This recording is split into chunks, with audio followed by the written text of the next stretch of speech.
Alors aujourd'hui nous allons vous montrer comment brancher un oscilloscope pour mesurer la tension au bord d'un dipôle.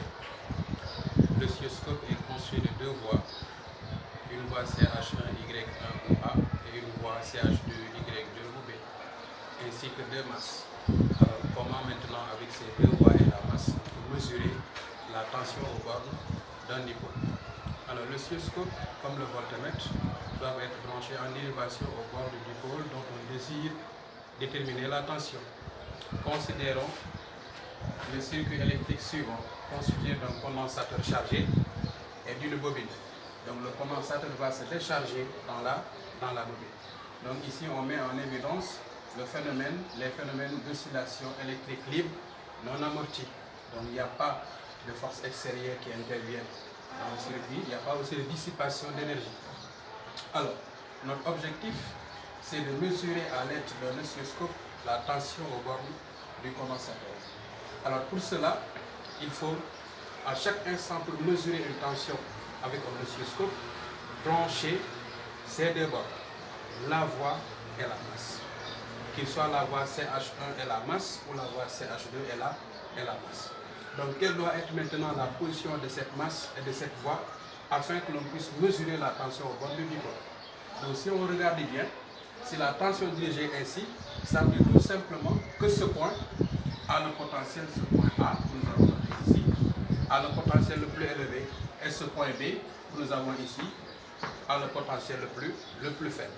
Or, sur un oscilloscope, la voie A ou CH1Y1 a le potentiel le plus élevé et la masse a le potentiel le plus faible parce qu'une masse a un potentiel qui est nul. Donc pour mesurer exactement la tension au bord du condensateur, il faut nécessairement que la tension délivrée par l'oscilloscope ait le même sens que cette tension au bord du condensateur. Or, pour avoir ce sens, donc il faut brancher la masse au niveau de la borne qui a le potentiel le moins élevé et la voie au niveau de la borne qui a le potentiel le plus élevé. Donc ça peut être la voie Y1 si on veut visualiser la tension à la voie Y1 ou la voie Y2 si on veut visualiser cette tension à la voie Y2 à chaque instant. Donc cette tension, si on la représente, elle est dirigée vers le potentiel le plus élevé, on l'obtient ainsi. Vers la voie, donc nous avons ici la tension délivrée par le ciel. Donc si cette tension est maximale, la tension au bord du condensateur est maximale. Si elle est minimale, la tension au bord du condensateur est minimale.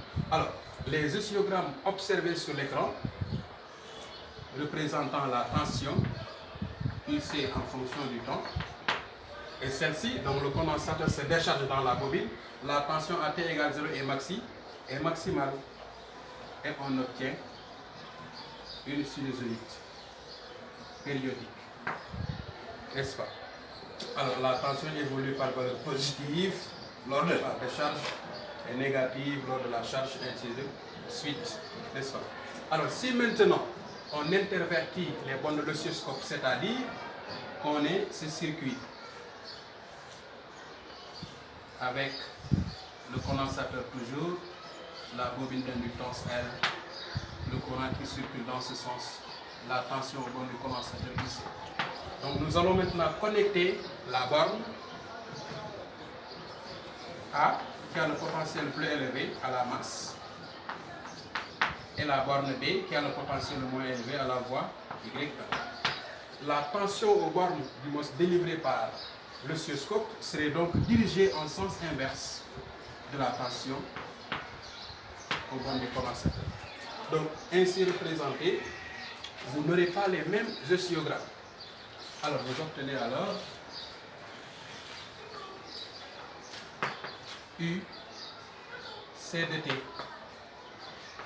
Donc l'oscilloscope, lorsque la tension au bord du condensateur est maximale, la tension au bord de l'oscilloscope sera minimale. Donc ces deux valeurs varient inversement.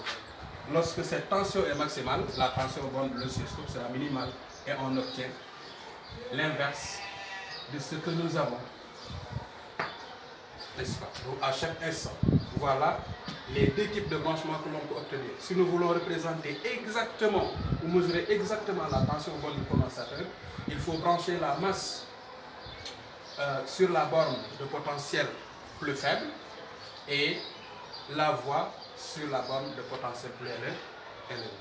Alors, si nous voulons maintenant mesurer des tensions, visualiser les tensions aux voies CH1 et CH2 ou Y1, Y2, donc comment est-ce qu'on peut brancher l'oscilloscope? Considérons un circuit RLC, un condensateur, une bobine et un conducteur ohmique de résistance R. L'intensité I, la tension au bord du condensateur, cette intensité, et nous avons là la tension au bord du conducteur ohmique R. Donc là, vous avez l'inductance. Pour mesurer en même temps avec l'oscilloscope la tension au bord du condensateur et la tension au bord du conducteur ohmique, en utilisant les voies CH1, CH2 et la masse, donc tout d'abord, il faut chercher la borne qui est commune à ces deux appareils. Donc pour cela, à chaque instant qu'on vous demandera de brancher un oscilloscope afin de mesurer deux tensions, il faut enranger le circuit de telle sorte que les appareils dont vous désirez mesurer les tensions aient une borne en commun. Donc c'est cette borne qui va contenir la masse de l'oscilloscope. Donc tous ces points ont le même potentiel. Donc tous ces points sont communs à la résistance et aussi au condensateur. Donc la première chose à faire, c'est de trouver cette borne et de brancher la masse. Voilà cette borne, supposons. Alors, tous ces points qui appartiennent à ces fils ont un potentiel égal à 0 dès l'instant que la masse est connectée ici. Donc si nous voulons visualiser à la voie CH1 ou la voie Y1 la tension au bord du condensateur, il va rester l'autre borne du condensateur qui n'a pas encore connecté et l'autre borne de la résistance qui n'est pas encore connectée. Donc c'est là maintenant il faut brancher les voies Y1 et Y2. Cette borne, Y1, et l'autre borne du condensateur, du moins de la résistance, Y2. Ainsi, sur la voie Y1, on mesure une tension UC/T délivrée par l'oscilloscope. Et cette tension donne exactement la tension au bord du condensateur parce que les deux sont représentés dans le même sens. Donc elle n'évolue pas en sens inverse. Par contre, la masse étant en ce point, parce que je disais tantôt, dès l'instant que l'on met la masse en ce point, tous ces points ont le même potentiel, c'est-à-dire le potentiel est égal à 0. Donc ainsi, pour que la tension au bord du condensateur de l'oscilloscope puisse être comptée positivement, il faudrait qu'elle se dirige dans ce sens. Dès lors, on voit nettement que c'est ce cas que nous observons. Les tensions varient en sens inverse, n'est-ce pas? Et vous aurez exactement des oscillogrammes sous cette forme. Voilà ce qu'il faut comprendre.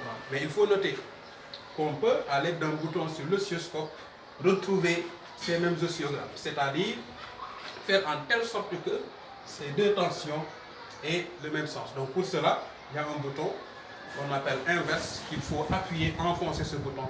Dès l'instant qu'on enfonce ce bouton, donc c'est comme si on avait ce cas et les tensions varient simultanément et progressivement. Donc voilà, si je récapitule, pour mesurer la tension au bord d'un condensateur, du moins d'un dipôle à l'aide d'un oscilloscope, il faut chercher la borne de potentiel moins faible et brancher la masse, après avoir représenté la tension au bord du dipôle, et l'autre borne de potentiel plus élevé sera branchée à la voie. Donc si l'on veut mesurer, visualiser deux tensions, il faut chercher une borne qui est commune aux deux appareils. Et à cette borne, il faut connecter la masse. Les voies maintenant seront connectées respectivement aux bornes des deux appareils. Donc il faut à chaque instant prendre le temps de regarder est-ce que l'oscilloscope mesure la même tension ou est-ce que cet oscilloscope donne une valeur inverse à la tension du dipôle considérée. Voilà donc pour aujourd'hui le cours que on s'est préparé pour vous livrer. Donc si vous avez des questions, n'oubliez pas de les mentionner sur le commentaire. Si vous voulez aussi recevoir nos prochaines vidéos, n'oubliez pas d'activer les notifications donc sur la cloche. Et à chaque instant, si la vidéo vous plaît, n'oubliez pas aussi de mettre un pouce bleu.